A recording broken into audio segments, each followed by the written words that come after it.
Falta Atilio nomás y ya estamos. Listo, profe, ya estaba grabando ya, ¿eh?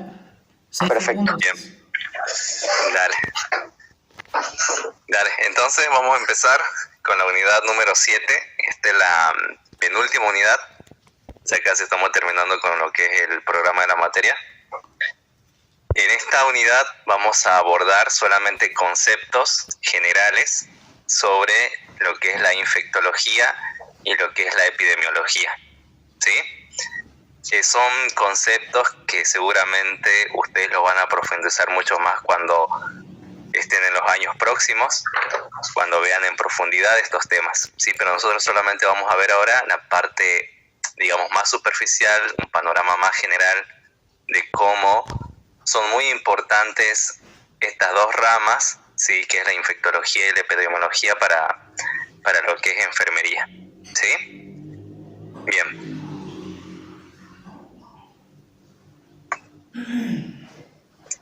¿Cuál es el concepto de la epidemiología? ¿Qué estudia la epidemiología? Las razones y el rastro de una nueva enfermedad o una posible enfermedad, virus, ¿puede ser, profe? Bien, ¿y sobre qué? Sobre su origen y cómo se transmite. Bien, ¿y en dónde se realizan esos estudios? Bien, aparte del laboratorio, ¿dónde más? En la población. Bien, en la población, ¿sí? Cuando analizamos ese término, epidemiología, ¿sí? El término epi significa sobre, encima, y demio significa pueblo. Entonces, ya el mismo término le está indicando de que esta ciencia, la epidemiología, va a estudiar las enfermedades principalmente, ¿sí? Lo que es su incidencia, el origen, las razones de la aparición, la distribución de las enfermedades y problemas de salud a nivel poblacional, ¿sí? Eso significa lo que es la epidemiología, ¿sí? Esas enfermedades son producidas tanto por virus, por bacterias, por hongos, por protozoos, ¿sí? Como así también otras enfermedades, ¿sí? Entonces, eso estudia lo que es la epidemiología, ¿sí? Las enfermedades en la población, ¿sí? En términos generales, ¿sí? Sí, profe. Bien. ¿Y cómo se maneja la epidemiología? Obviamente que ustedes saben que cada ciencia tiene sus métodos para buscar los datos, ¿sí? En este caso, la epidemiología es una ciencia muy de campo, ¿sí? Eso significa que cuando ustedes se dediquen a lo que es la epidemiología, ustedes van a utilizar métodos para salir a buscar datos, ¿en dónde? En la población. Bien, en la población.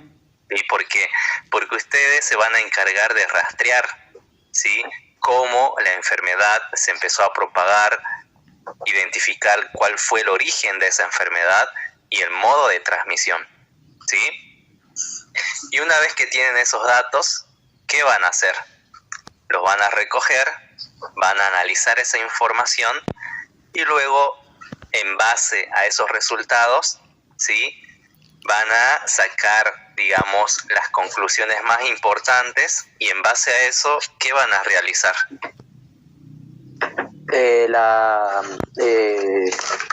Lo que nosotros decimos promoción y prevención de una enfermedad. Bien, sí, en base a esos resultados, eso permite, digamos, posteriormente elaborar políticas, ¿sí? En cuanto a lo que es la salud pública.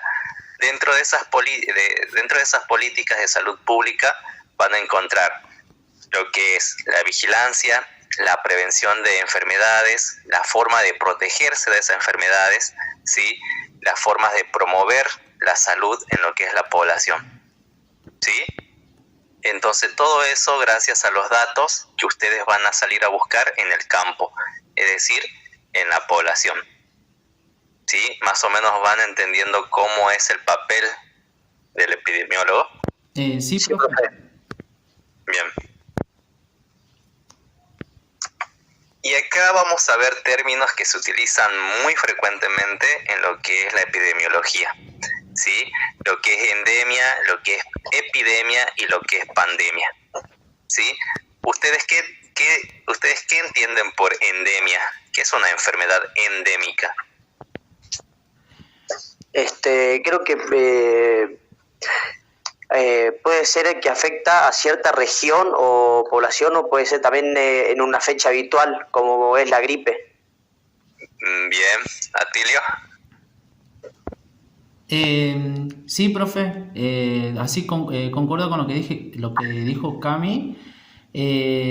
Por ejemplo, el ébola se propagó, digamos, en África, puede ser. Pero Sí. después se hizo después, bueno, pasó a nivel, mundial, digamos, se propagó. Bien, acá vamos a ir aclarando, ¿sí? Cuando hablamos de endemia, de enfermedades endémicas, son enfermedades que afectan una región geográfica determinada de forma habitual, ¿sí? Y también se mantiene en cierto periodo de tiempo, se mantiene como estable, ¿sí? Como constante. Por ejemplo, una enfermedad endémica en los últimos tiempos acá en Argentina, que también afecta lo que es acá nuestra provincia, más precisamente en la región tropical, subtropical de la provincia, Dengue. donde hace mucho calor, es la enfermedad Del dengue. Del dengue. del dengue. De Sí. la Aedes aegypti. Bien, porque son enfermedades que están restringidas a áreas geográficas determinadas. En este caso, el área geográfica de esta enfermedad son regiones tropicales, ¿sí? Porque eso tiene que ver mucho con el mosquito, con el vector que transmite este virus, en este caso la Aedes aegypti, que tiene, digamos, ecológicamente habita en regiones tropicales y por ende el virus que lleva este mosquito también, ¿sí? Por eso es que está confinado a regiones tropicales del planeta, ¿sí? Por eso son enfermedades que son endémicas, que están confinadas a ciertas regiones geográficas, ¿sí? Y notamos nosotros que en qué periodo habitual generalmente se producen los brotes de dengue. En verano. En verano, profe. Generalmente en los meses estivales, en los meses de verano, donde hay un aumento de temperatura, como si también hay lluvias. Exactamente, ¿sí? la lluvia. Claro, sí. Y entonces eso hace que se produzcan condiciones ecológicas muy importantes para el desarrollo del mosquito que transmite esta enfermedad, ¿sí? Y cuando hablamos de epidemia, ¿qué diferencia hay entre una endemia y una epidemia? La epidemia solo afecta durante un periodo de tiempo y a personas en un mismo lugar. Bien, y en cuanto al número de casos, ¿cómo es la epidemia? A nivel nacional, ¿se podría decir? Sí, pero en cuanto al número de los casos, ¿cómo es? ¿Bajo, alto? Suele ser alto. Bien, porque la misma palabra epi le está indicando sobre, ¿sí? Claro. Entonces, cuando se produce una epidemia es cuando una enfermedad surge, ¿sí? Y produce un alto número de casos, un elevado número de casos, ¿sí? En una región determinada también y en un periodo de tiempo determinado, ¿sí? Es decir que se va a producir un aumento de casos, por eso se llama epidemia, ¿sí? Y la pandemia está muy relacionada con lo que es epidemia, pero cuando hablamos de pandemia, ¿a qué nos referimos? A nivel mundial. A nivel mundial. Bien, que es una epidemia, sí, pero que afecta a todos los continentes del planeta, ¿sí? Y adquiere el rango de pandemia, ¿sí? Entonces, endemia es una enfermedad, ¿sí? En una región determinada. Epidemia es cuando se produce un elevado número de casos y la pandemia cuando esa enfermedad se propaga a nivel mundial. ¿Sí? ¿Van entendiendo hasta ahí? Sí, profe. Sí, profe. Bien. Estoy viendo la hora. Porque...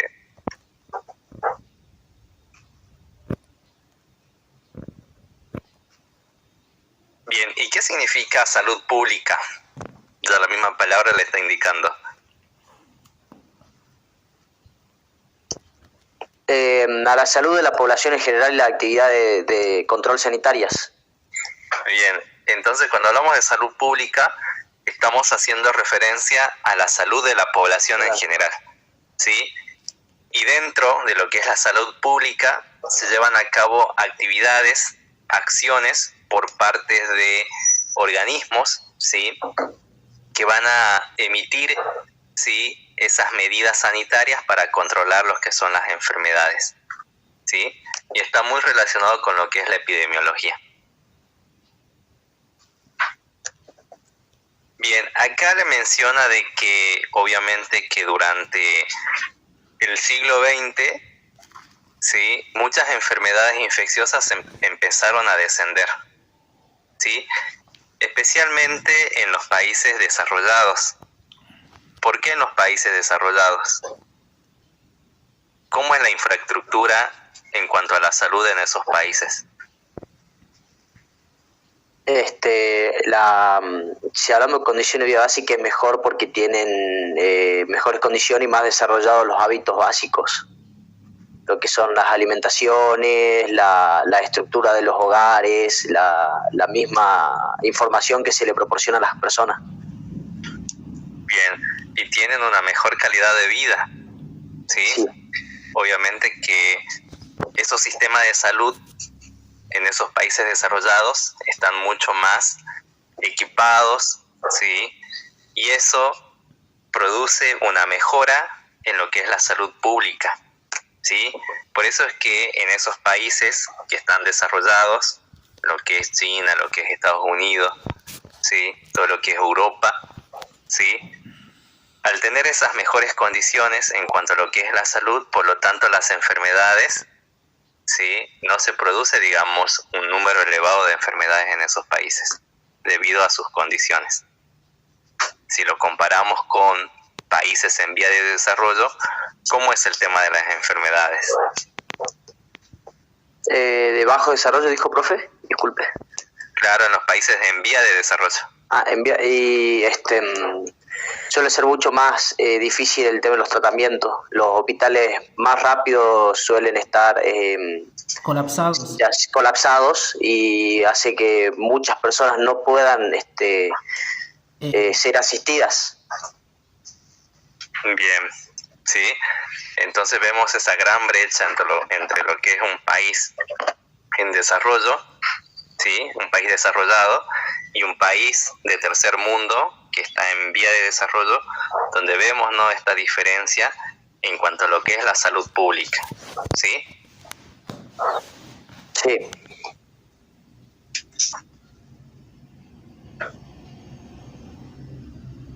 Bien. Y estas ramas importantes de lo que es la salud, lo que es la epidemiología y la salud pública, ¿sí? Utilizan métodos, sí, principalmente para lo que es la identificación y para seguir, para contener, para rastrear la enfermedad, sí, sobre todo para una vez que se instala una enfermedad, poder erradicarla de la población, ¿sí? Bien, acá pueden ver el ejemplo de varias enfermedades como la viruela, la fiebre tifoidea, la difteria, la poliomielitis, que se han controlado y en algunos casos, en el caso de la viruela, yo que le había comentado ya en la clase de virus, que es una de las únicas y pocas enfermedades que se logró erradicar a nivel mundial, ¿sí? Y eso se produjo gracias a medidas activas y específicas como es la cuarentena y lo que es la vacunación, ¿sí?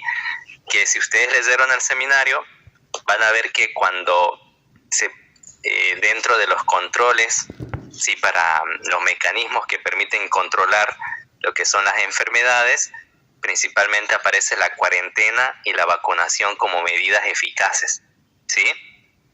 Bueno, en el caso de la viruela fue gracias a la masiva campaña de vacunación que se realizó en todo el mundo, ¿sí? En todo el mundo se empezaron a aplicar vacunas contra la viruela y eso permitió controlar la enfermedad, ¿sí? Y posteriormente se la elimina de lo que es el planeta, porque esta enfermedad ya no está circulando a nivel mundial, ¿sí? Bien, y acá hay unos términos que generalmente a veces suelen confundir, ¿sí? Que es aislamiento, cuarentena y vigilancia, que también son mecanismos de control cuando aparece una enfermedad, ¿sí? Esta palabra aislamiento nosotros la tenemos muy fresquita luego de haber atravesado la pandemia del coronavirus, ¿sí? ¿Qué significaba estar aislado? Separado de las personas que estaban sanas. Bien. El aislamiento consiste entonces en la separación de las personas que tienen la enfermedad infecciosa de aquellas que están sanas. ¿Sí? Eso significa aislamiento, ¿sí? Y cuarentena está relacionado, pero hay una cierta diferencia cuando hablamos de cuarentena. ¿Sí? Sí.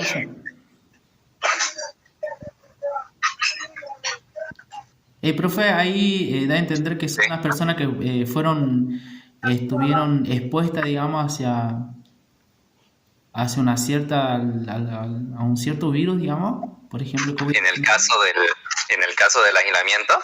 No, de cuarentena, digamos. Claro, en el caso de la cuarentena, ¿qué significa el término cuarentena? Es la separación y la reclusión de personas sanas que hayan podido estar expuestas a una enfermedad infecciosa.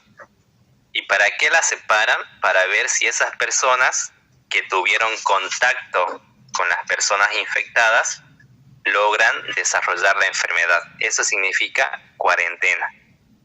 ¿Sí? Claro. Sí, profe. Es para evitar el contagio continuo. Claro, entonces en el aislamiento, ¿qué pasa? Es cuando se separa la persona que tiene la enfermedad de la que están sanas. Eso es aislamiento. Si vos estás enfermo, ¿sí? Y Camilo está sano, entonces, ¿qué va a ser el aislamiento?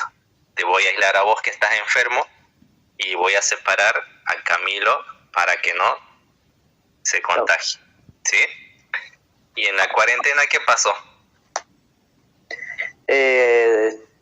Todas las personas son separadas y tenían que estar en su casa porque posiblemente se podían infectar y hacer que la enfermedad se siga retransmitiendo. Entonces con la cuarentena lo que hacen es recluir a las personas de estar en contacto el mayor tiempo posible para que no se siga propagando la enfermedad. Bien, exactamente es así. Sí, es la separación de las personas sanas que posiblemente hayan estado expuestas a la enfermedad. Entonces las separamos para ver si en esos días de cuarentena desarrollan los síntomas o algún indicio de la enfermedad. Sí, para eso me sirve la cuarentena, que es una medida bastante eficaz para controlar, para que la enfermedad no siga propagándose.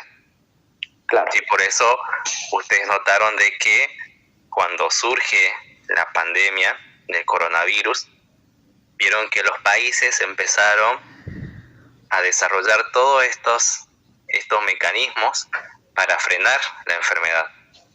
Empezaron con el aislamiento, luego imponieron lo que es la cuarentena, una cuarentena estricta, porque en ese momento se necesitaba de que se logre frenar un poco la transmisión de la enfermedad. Al ser infectocontagiosa se transmite muy rápido de persona a persona. Entonces lo que hacen estos mecanismos de aislamiento y cuarentena es frenar un poco la transmisión de la enfermedad y eso permite de que el sistema de salud se logre acomodar, ¿sí? Y no colapse, ¿sí? Por eso es muy importante llevar a cabo estos mecanismos cuando aparecen estas enfermedades que son infecciosas. ¿Sí? Sí. Sí, profe. Bien. ¿Y qué es la vigilancia? Es la observación, reconocimiento y notificación de las enfermedades cuando se van produciendo. ¿Sí? Eso significa vigilar. Y la inmunización, ¿a qué hace referencia? Es un sinónimo de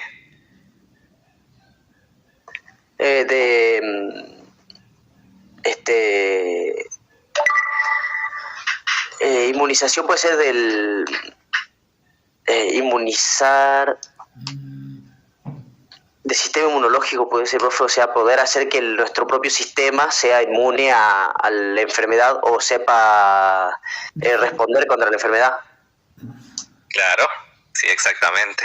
Sí, pero ¿qué otro término se utiliza más comúnmente en vez de inmunización? ¿Vacunación? Vacunación. Sí, inmunización, vacunación son sinónimos, ¿sí? Entonces, este es otro mecanismo de control muy importante cuando aparece una enfermedad infecciosa, ¿sí? Esperen que pase el vendedor. Si quiere ponerle pausa ahí en la clase. Falsa maldita, la falsa señora, vino con la falsa maldita, falsa maldita. No, después lo edito, profe. No se puede. Le puse. Pues justo se le ocurre pasar los vendedores ahí con su... Pasarían la clase, bueno, igual. Pero sí se escucha bien, ¿no? Sí, profe. Bueno, continuamos. Entonces, como yo le había mencionado, de que la vacunación es otro mecanismo de control muy importante cuando aparece una enfermedad infecciosa, ¿sí? Porque a medida que se va inmunizando, se va vacunando a las personas contra esa enfermedad. ¿Qué genera la inmunización, la vacunación? Genera de que el cuerpo sí elabore Anticuerpos. Y eso permita, digamos, que el sistema inmunológico esté preparado cuando digamos, en realidad pase del...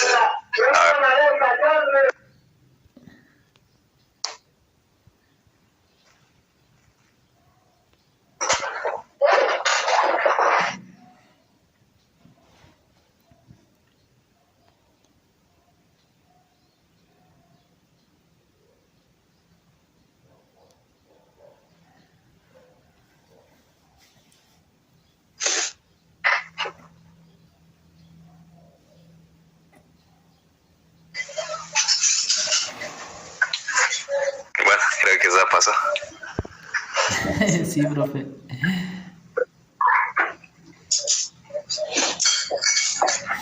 Bien, entonces, a mí la inmunización, ¿qué permite la inmunización? La vacunación permite de que el cuerpo genere esas defensas contra la enfermedad, ¿sí?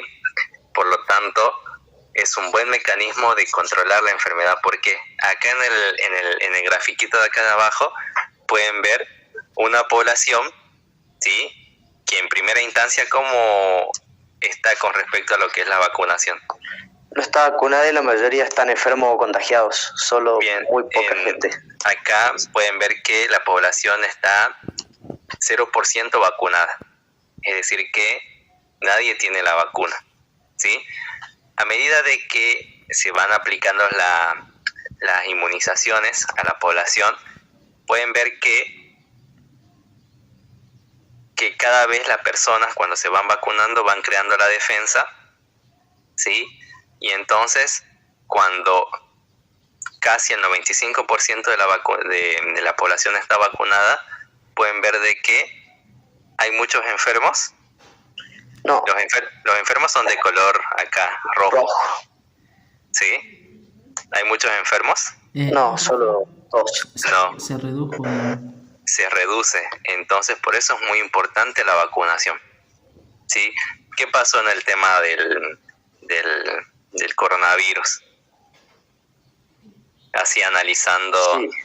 así haciendo un panorama general. ¿Qué observaron ustedes cuando empezaron a realizarse la vacunación? ¿Qué pasó con el número de casos? Empezaron a reducir los casos y la gente que que contrae la enfermedad ya vacunada ya no necesitaba estar 3 semanas o ser hospitalizada. Con 1 semana en su casa y antibióticos o ya en 1 semana estaba recuperada.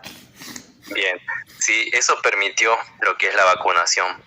Permitió de que ya la enfermedad no se transmita, ¿sí? Y eso se tradujo a un bajo número de casos. Vimos que cada vez que había una mayor proporción de la población vacunada, vimos de que los números de casos empezaron a descender. A descender, ¿sí? sí. Y por otra parte también vimos de que si teníamos las vacunas, ¿sí? Y si contraíamos la enfermedad, notábamos de que la enfermedad era bastante leve, ¿sí? En cuanto a los síntomas, ¿sí? Entonces, por otra parte, eso significa de que el cuerpo sí generó las defensas, ¿sí? Adecuadas para defenderse contra, en este caso, contra el coronavirus. Coronavirus. ¿Sí? Bien, por eso es muy importante lo que es la vacunación. Y ustedes vieron de que cuando empezó el tema de la vacunación, como que las personas como que en primera instancia no creían o no querían vacunarse porque hubo varios motivos, principalmente promovidos por los medios de comunicación. Que había un chip en la vacuna. Sí, que había un chip en cuanto a la vacuna rusa fue la más discutida, sí, contra la Sputnik. Sí. Que decían que tenía un chip y después no sé qué otras cosas más que se inventaron y que fue muy grave, digamos, a nivel de prensa. Sí, porque los medios de comunicación generalmente siempre tienden a siempre están, digamos, no sé si comprados, pero generalmente siempre los medios de comunicación no informan con la verdad. ¿Sí? Claro.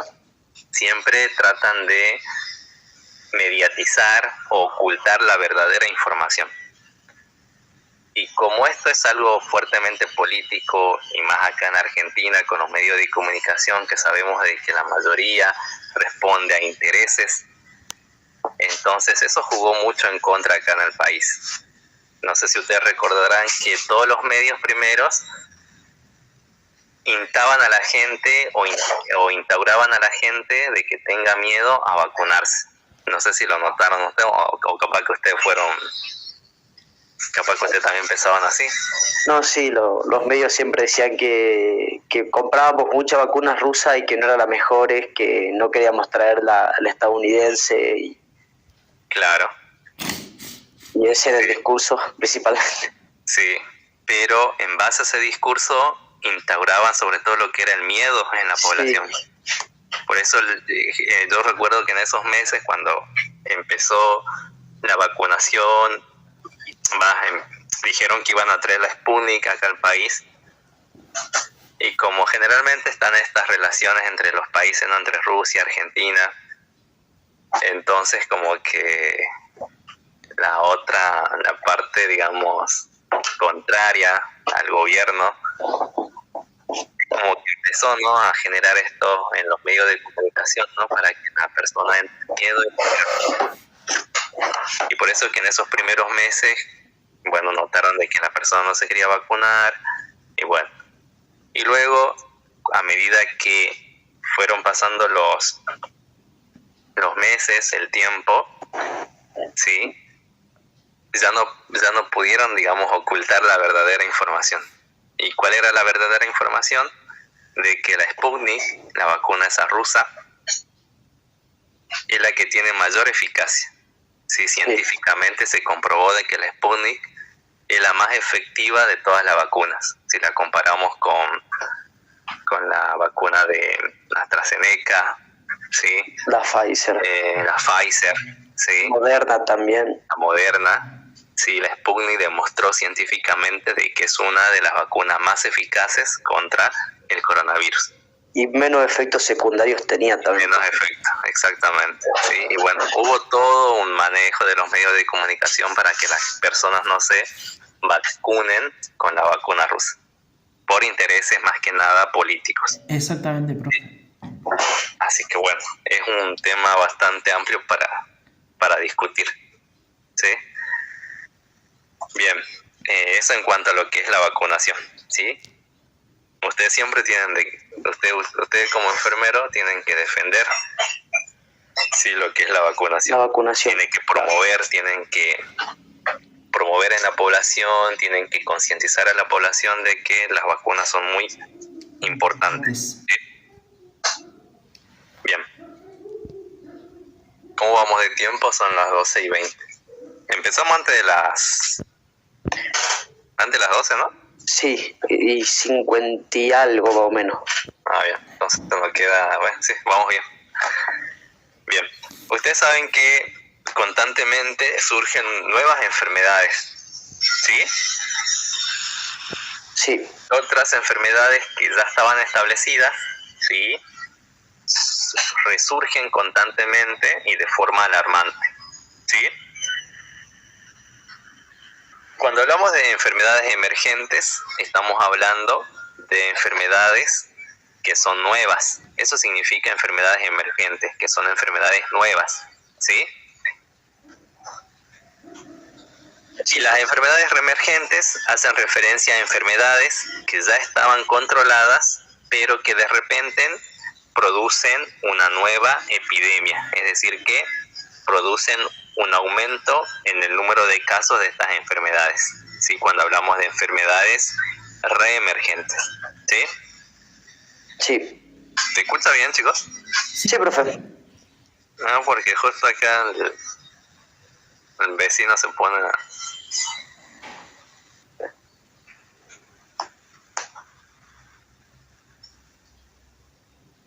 Bien, y acá pueden ver que las diferentes enfermedades que fueron emergiendo, sí, a nivel mundial.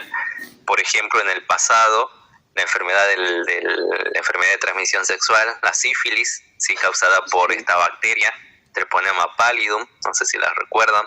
Sí, Otra enfermedad bacteriana que causó grandes cantidades de muerte fue la peste negra, causada por otra bacteria, que en este Yersinia caso la pestis. Yersinia pestis.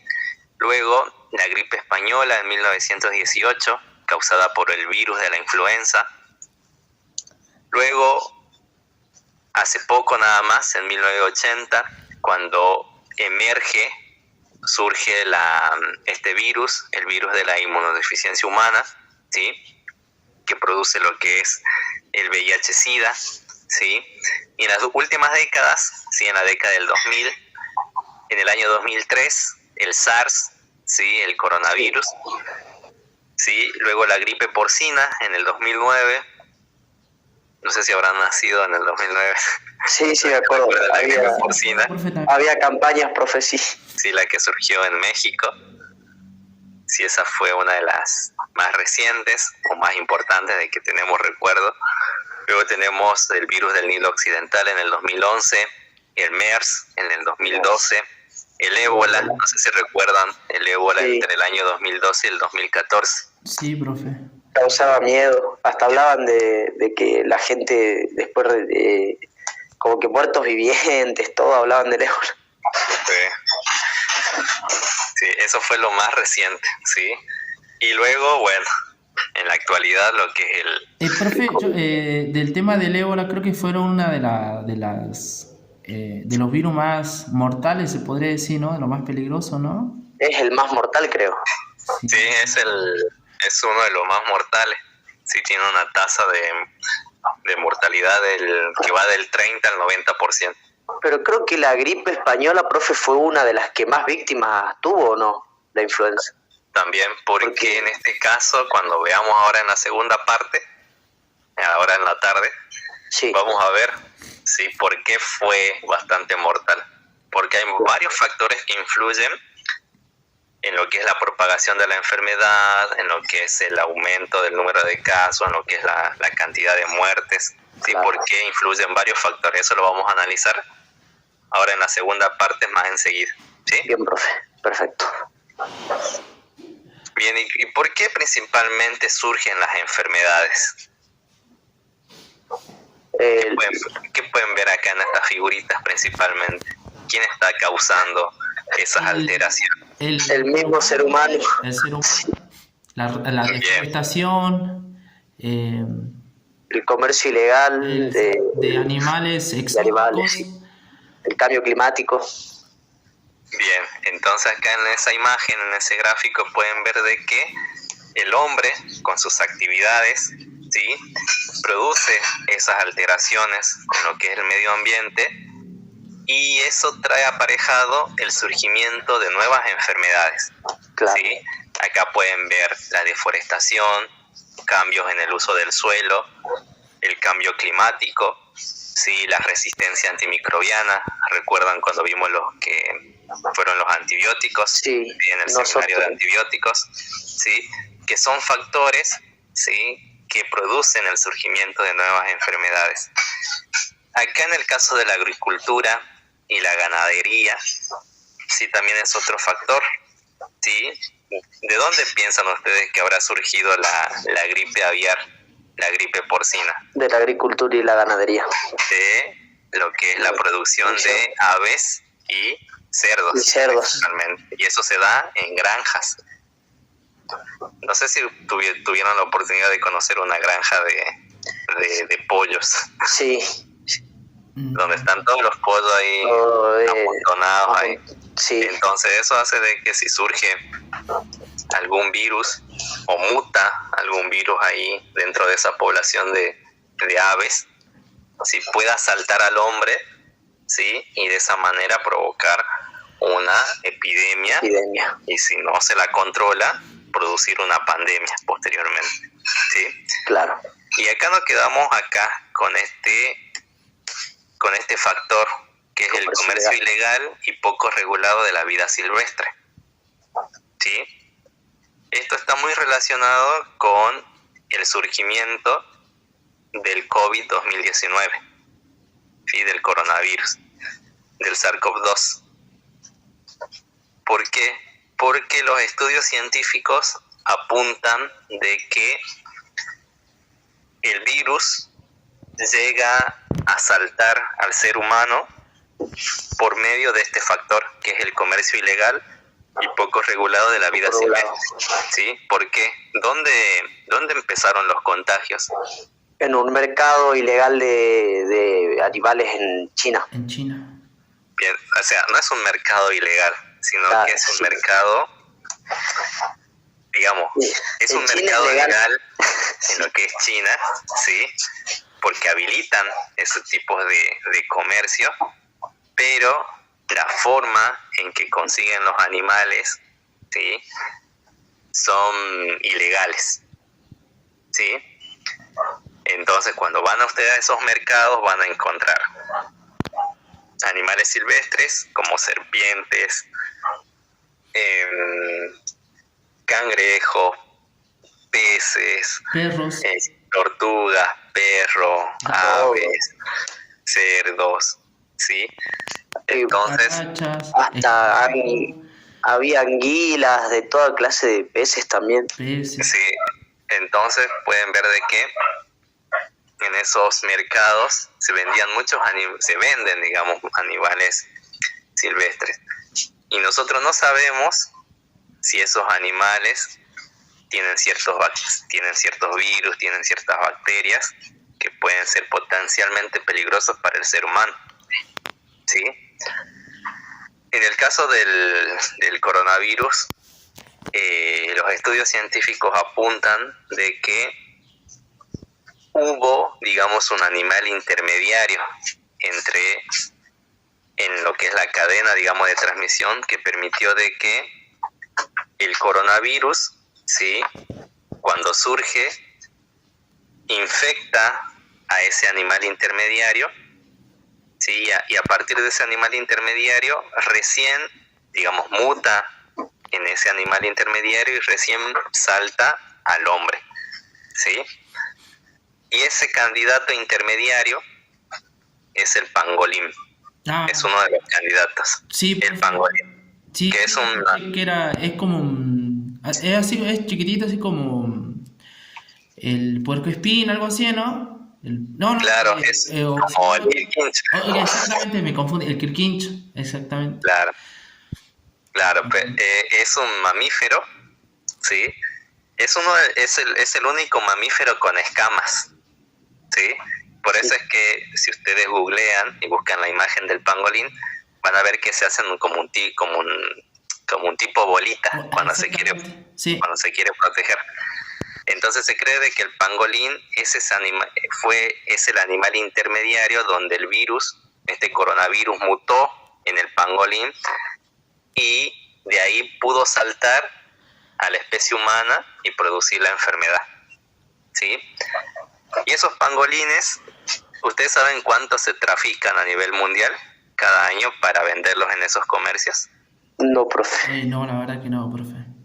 Se matan y trafican cerca de 13 millones al año. Chu. ¿Y por qué? Porque en la población china creen de que las escamas de ese animalito del pangolín cura ciertas enfermedades. Ese es el motivo por el cual lo cazan, ¿sí? Y lo venden en esos comercios, solamente para comer las escamas de este animalito. Pero terminó siendo al revés. Sí, entonces, ese fue, digamos, es una de las teorías, una de las hipótesis, ¿sí? De cuál fue el posible origen del coronavirus, ¿sí? Profe, también se hablaba del murciélago, ¿no? Decían que el murciélago también tenía... Porque Sí, tiene muchas enfermedades. claro, o sea, el reservorio natural son varios animales, entre ellos los murciélagos. Exactamente. Del murciélago, el coronavirus saltó al pangolín. Este virus en el pangolín muta y le permite saltar a la especie humana. Y de ahí se desencadenó lo que conocemos, ¿sí? Todo lo que fue la pandemia del COVID. Así que pueden ver cómo este simple factor del comercio ilegal de la vida silvestre provocó una pandemia a nivel mundial. ¿Sí? Sí, profe. Sí, profe. ¿Y estaremos preparados para el futuro? No, yo creo que no. Yo creo que no, profe. Están diciendo, profe, que supuestamente en unos años va a haber otra pandemia, pero creo que era del MERS o del SARS, algo así. Claro, puede ser que se produzcan nuevas pandemias, como yo lo había mencionado, de alguna enfermedad nueva, de alguna bacteria o algún virus, ¿sí? que mute. surja, ¿sí?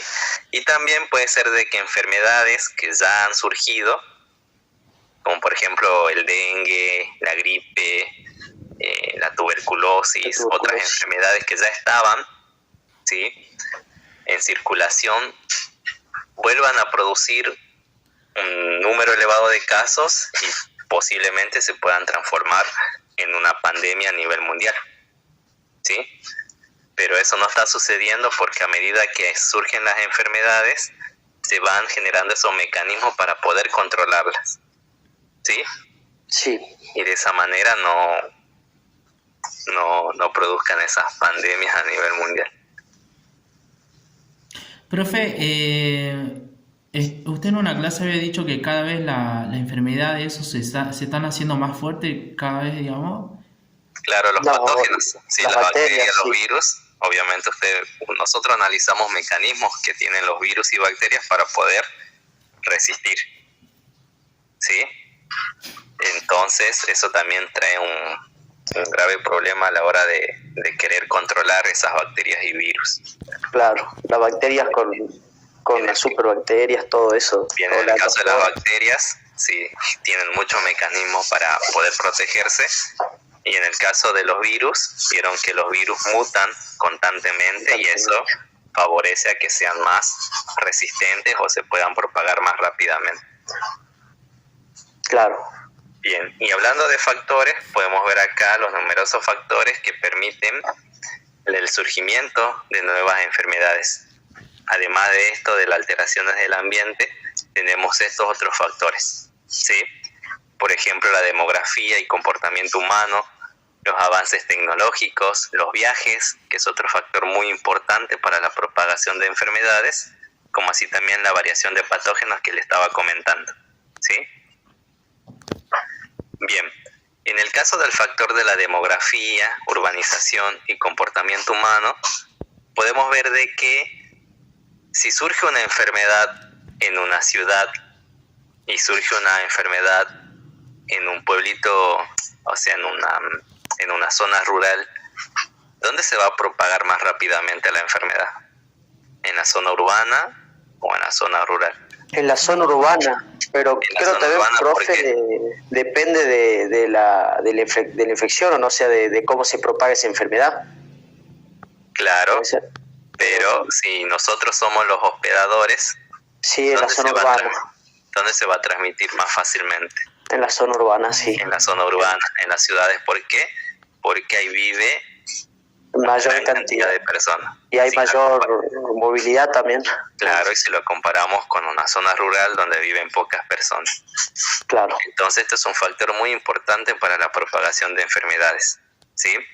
Por ejemplo, en el caso del dengue, vieron de que es una enfermedad que afecta a zonas urbanas principalmente, porque el mosquito, el hábitat del mosquito es, digamos, Una zona tropical, cálida, con humedad.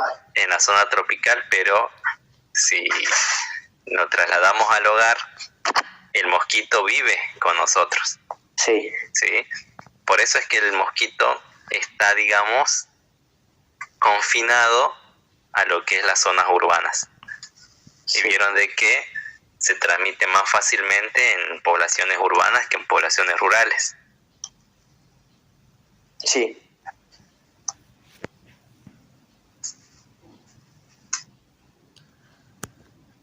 Bien, acá pueden ver de que antes de 1981 no había dengue en América, ¿sí? Ya que el mosquito Aedes aegypti no estaba presente. Y posiblemente haya llegado a América desde África a través de unos barcos, ¿sí? Que traían mercaderías, ¿sí? Y se cree de que estos mosquitos quedaron atrapados en esos cargamentos y llegaron así en barco a lo que es América. Y bueno, empezó su propagación. En el caso del comportamiento humano, podemos ver que, por ejemplo, las enfermedades de transmisión sexual, ¿sí? Como por ejemplo el virus del VIH, el virus de la hepatitis, ¿sí? Y otras enfermedades causadas por bacterias, como por ejemplo la sífilis, la gonorrea, que son enfermedades producidas por bacterias, se transmiten más fácilmente por el comportamiento humano, especialmente cuando no se toman las medidas preventivas en el caso de las relaciones sexuales, ¿sí? Entonces eso permite de que estas enfermedades se transmitan más fácilmente, ¿sí? Sí. En cuanto a lo que es el comportamiento. En cuanto al avance tecnológico, es otro factor muy importante para en este caso, para el surgimiento de enfermedades más resistentes, ¿sí? Nosotros dijimos de que el mal uso de los antibióticos ha producido de que cuando uno consume algún antibiótico, este ya no tenga un efecto deseado. Sí, entonces, y además de que genera resistencia por parte de las bacterias. Entonces, esto también puede producir, digamos, el surgimiento de enfermedades más resistentes, lo que es el avance tecnológico. Pasa mucho con los casos de neumonía ahora, ¿no, profe? Porque hay mucha gente que le duele un poco la garganta, tiene tos y va antibiótico, y cuando ya tiene neumonía tienen que utilizar sí o sí penicilina, porque los antibióticos más comunes no le hacen nada. Claro, porque ya no tienen efecto, porque las bacterias, ya al estar más acostumbradas a esos antibióticos, van generando la resistencia. La resistencia, claro. Entonces, bueno, es otro problema, ¿sí? En cuanto a lo que es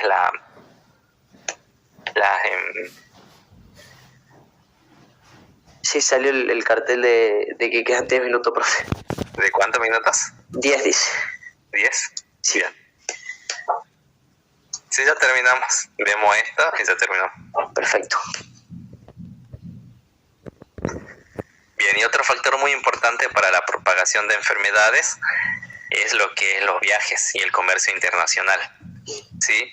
Pudieron ver cómo cuando surge el coronavirus en China, vieron que rápidamente se propagó a otros países. ¿Por qué?